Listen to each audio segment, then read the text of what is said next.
Morning, girl.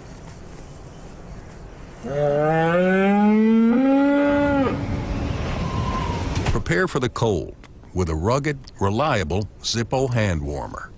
Take the cap off, remove the catalytic burner, pour Zippo lighter fluid into the filler cup.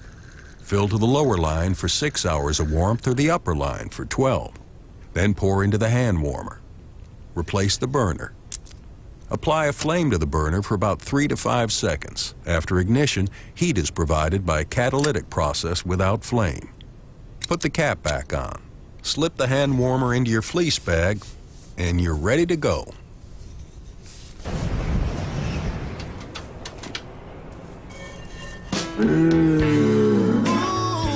For hiking, sporting events, skiing, camping, and whatever else you got planned on a cold day, the Zippo hand warmer. Be ready.